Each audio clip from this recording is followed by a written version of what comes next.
PCIe-nya itu berjalan di PCIe 2.0 kali 4 ya. Jadi akan kurang maksimal kalau kita pasangkan dengan NVMe yang akan dapat di sekitar 400 sampai 500-an ya untuk speed testnya. Sedangkan yang M.2 meskipun dia berjalan di 2.0 kali 4, dia bisa menghasilkan skor 1400 sampai 1600-an. Jadi meskipun tidak berjalan secara maksimal, tetap 3 kali lipat lebih baik daripada SATA biasa. Nah, ini baru cukup bagus ini. PCI Express-nya itu berjalan di PCIe 3.0 kali 16. Jadi akan maksimal ya kalau kita pasangkan dengan VGA card.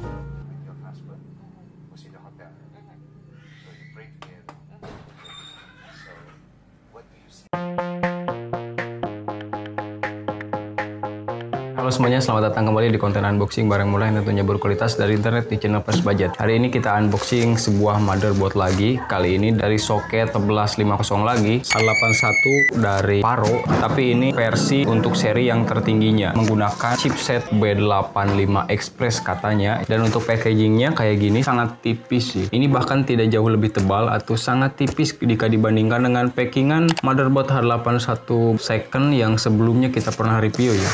Ini padahal kita beli di toko yang cukup besar, kayaknya 2 lapis atau 1 lapis ini. Sebenarnya agak riskan sih, bukan apa-apa, tapi kan kalau tipis kayak gini tuh kan ini, kalau bocor kayak gini, dusnya juga lecet, kemudian air juga bisa masuk, yang mungkin dalam perjalanan bisa jadi hujan ketika dibawa kurir. Semoga aja dalamannya aman-aman aja ya. Dan kita udah request sebenarnya, tolong kirimkan yang versi 2 slot M.2. Kenapa kayak gitu? Nanti kita akan cerita ya.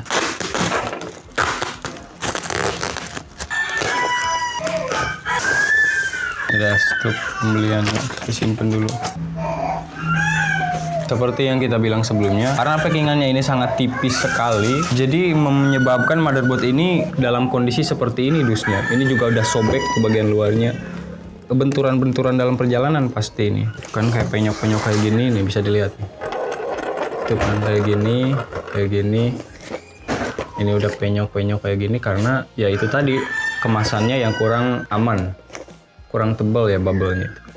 Padahal kalau bubble-nya tambah 2 lapis lagi aja, itu pasti dusnya sampai ke kita dengan masih mulus. Oke lah, kita mulai ke reviewnya ya. Dari tampilannya seperti ini, tampilan depannya bisa dilihat ada tulisan Paro Prime Limitless Gaming Experience H81 Pro S1 atau Pro SI ini. Soket 1150 di bagian atas pinggirnya ini, H81 Pro S1 juga. Di sini sama logo Paro-nya. Sebelah sininya juga sama, ada logo Paro-nya sama, dan bagian belakangnya sedikit spesifikasi gambaran ya yang harusnya kita dapatkan di dalam box ini. Support Intel generasi 4 dan generasi 5 atau Haswell. Chipsetnya itu tertulis B85 Express DDR3 untuk RAM-nya, up to 16 GB dual channel 1066 sampai 1600 MHz. 4 kali USB 2 sama 2 kali USB 3. 1 kali VGA port, 1 kali HDMI, 1 kali DPI port, 1 kali RJ45 port, 1 kali 3-in-1 audio line in, line out sama mic in. 1 kali 24 pin ATX power connector, 1 kali 8 pin ATX 12 volt power connector, 3 kali USB connector, pen audio connector, 1 kali PRON audio connector, sama 1 kali PRON panel connector, 1 kali pen speaker connector, 1 kali LPC debug connector. Untuk storage-nya 2 kali SATA 2 3 Gbps, 2 kali SATA 3 6 Gbps, gigabit LAN, 1 kali PCI Express kali 16, 2 kali PCI Express kali 1, sama 1 kali NVMe M.2 konektor. Dan untuk form factor-nya dia micro ATX. Dari tampilannya di sini terlihat dia support 1 slot M.2 NVMe.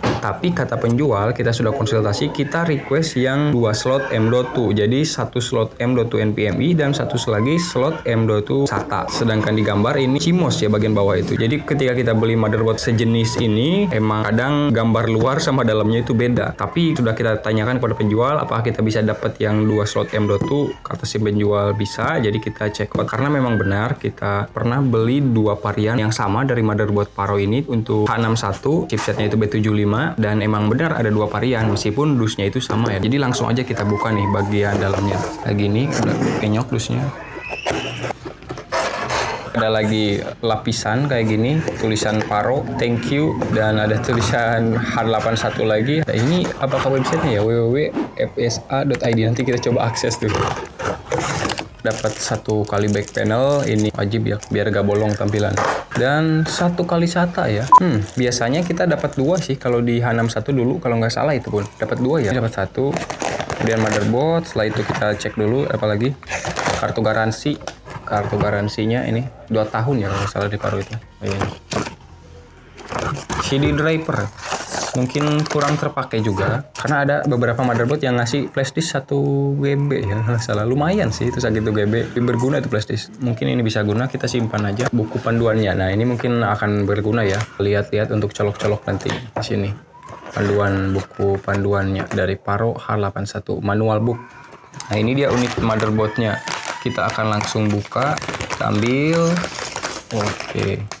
Di sini langsung terlihat ya, karena kita ngincarnya itu 2 slot M.2. Nah ini benar ada 1 slot dan ini bagian atas untuk M.2 NVMe dan bagian bawah untuk M.2 SATA. Jadi M.2 SATA itu sama ya dengan USB 3 yang ada di sini. Jadi sisanya berarti SATA biasa nih. Oke, kita bahas satu persatu ya dari port-port penting yang akan kita pakai atau nantinya akan kepakai lah saat kita merakit PC. Pertama yaitu tentu saja ini soket untuk prosesornya masih disegel ya. Untuk CMOS-nya dia bukan seperti di gambar. Kalau di gambar itu kan dia disimpan di bagian bawahnya, sedangkan untuk yang aslinya dia ada di atas. Jadi yang bagian bawah slot M.2 M.SATA 8 pin konektor, kemudian ininya 24 pin. RAM-nya udah warna hitam. Sebenarnya jika kalian pernah lihat bentuknya itu mirip ya, kayak bentuk dari motherboard H81 dengan chipset B85 Express-nya Purion Durable. H81 dengan kode name apa ya lupa. Itu bentuknya mirip, hanya saja aksennya itu yang berbeda. Kalau itu lebih dominan full ke hitamnya, sedangkan Paro masih ada aksen merah-merahnya kayak gini. Kalau admin milih sih maunya pilih yang durable ya, yang Purion. Secara tampilan lebih suka yang itu secara personal, karena nggak terlalu rame aja, dia warnanya hitam, jadi kita bisa kombinasikan dengan part-part PC yang hitam lainnya, enak buat build PC full hitam. Tapi yang Paro ini tidak jelek. Kenapa dimilih yang Paro pada akhirnya? Karena secara worth to value menurut pribadi Paro lebih oke sih ketimbang Purion Durable, karena asumsi sebenarnya sudah kita bahas sebelumnya ya, motherboard seperti ini kan memang bukan yang diproduksi dari awal kayaknya ya, karena chipsetnya menurut admin ya chipset yang diambil dari motherboard lain ya. Jadi apa ya dibilangnya, apakah rebrand atau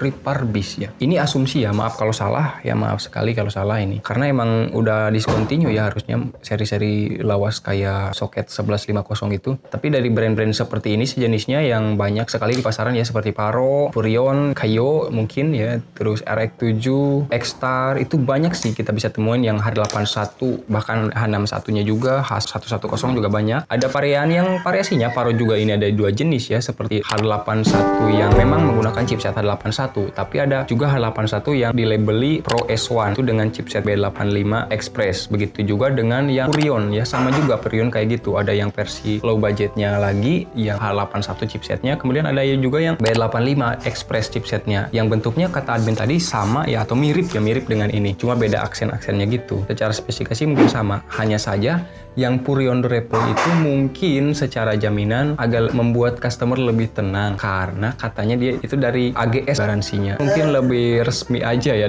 bukan resmi, lebih deket aja karena dia ada di Indo katanya ya. Sedangkan untuk Paro ini kita belum tahu nih yang cover garansinya itu siapa ya dan di mana, hanya tahu yang di toko aja. Tapi karena mutusin beli Paro, karena admin sudah punya motherboard Paro sebelumnya beberapa kali ya, banyak itu dari mulai H81 sampai H61-nya, sudah hampir 2 tahun semuanya aman tanpa kendala. Dalam catatan kerjanya yang terus-menerus ya, tiap hari pakai ngedit dan pakai desain dan masih aman tanpa kendala. Dan emang seperti itulah ya motherboard yang mungkin repurpose, bisa awet ya awet aja tuh loh. Garansinya juga 2 tahun, cukup panjang meskipun kita belum pernah klaim garansinya ya. Dan untuk Paro ya harganya dia dijual lebih murah ketimbang yang Purion. Kalau Paro itu kita dapat ini 450.000, sedangkan yang Purion Durable 450.000 itu baru dapat yang H61 dan chipset B75-nya ya. Sedangkan yang chipset B75 di Paro itu dia dapat di harga 365.000 ya. Sedangkan dari Purion Durable harganya sama dengan yang chipsetnya B85, dan sedangkan harga untuk yang B85-nya itu ada di sekitar 500 ribuan lebih lah. Itu di marketplace yang bisa admin temuin ya, gak tahu kalau ada harga yang lebih murah. Oke lah ya, segitu ya singkatnya. Dan ini balik lagi ke motherboard motherboard ini. Kalau kalian pernah punya motherboard Paro H81 ini yang sama nih kayak gini, tapi kenapa bentuknya beda? Itu tadi ya, kata admin, meskipun tampilan di motherboardnya ini kayak gini, isinya itu bisa beda.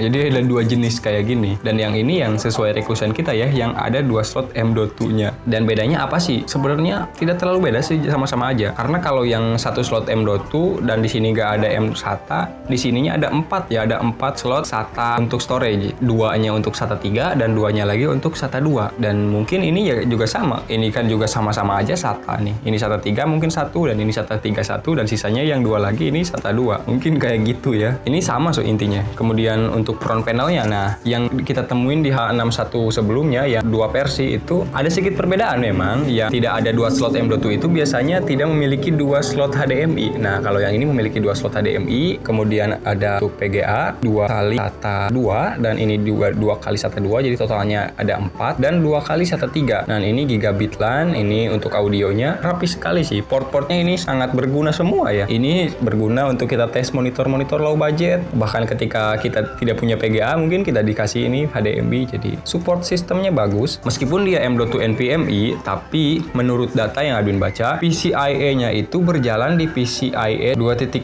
kali 4 ya. Jadi akan kurang maksimal kalau kita pasangkan dengan NVMe yang high end, karena memang ini berjalan di PCIe 2.0 kali 4. Tapi menurut admin itu sudah jauh lebih baik lah ketimbang SATA biasa, karena SATA biasa itu mungkin akan dapat di sekitar 400 sampai 500-an ya untuk speed testnya. Sedangkan yang ini, yang M.2 meskipun dia berjalan di 2.0 kali 4, dia bisa menghasilkan skor 1400 sampai 1600-an ya. Jadi meskipun tidak berjalan secara maksimal, tetap 3 kali lipat lebih baik daripada SATA biasa menurut datanya ya. PCI Express-nya, nah ini baru cukup bagus ini. PCI Express-nya itu berjalan di PCI 3.0 kali 16. Jadi akan maksimal ya kalau kita pasangkan dengan PGA card yang emang cocok dipasangkan di motherboard low budget seperti ini. Seperti yang kemarin kita coba, yaitu GTX 550 Ti, RX 580, 1060. Bahkan kita mungkin bisa coba nanti yang 1660 Super. Nah ini ada satu lagi ini PCIe kali 1, dan ini ada tulisan untuk SATA 3 ya, front panel.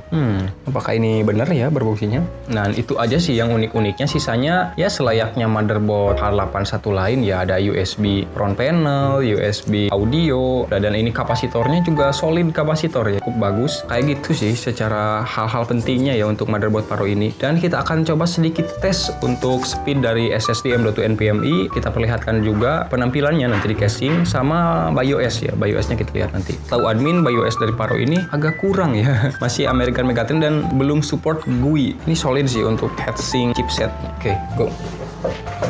Untuk motherboard Paro ini, soket M.2 NVMe-nya ada di bagian bawah, bukan yang di atas ini. Meski di boxnya tertulis di atas, pada aslinya ada di bawah. Beda dengan yang H61-nya, soket M.2 NVMe-nya benar ada di atas. Admin juga sempat nyari-nyari informasi mengenai ini, dan benar ya, normalnya untuk motherboard Paro H81 yang Pro S1, soket NVMe-nya ada di bagian bawah. Jadi bukan unit yang ini saja, tapi bisa komen juga sih buat yang punya motherboard ini, apakah punya kalian juga sama. Untuk tampilannya di casing tanpa PGA seperti ini. Pakai RAM white masih oke, bisa balance dengan tema.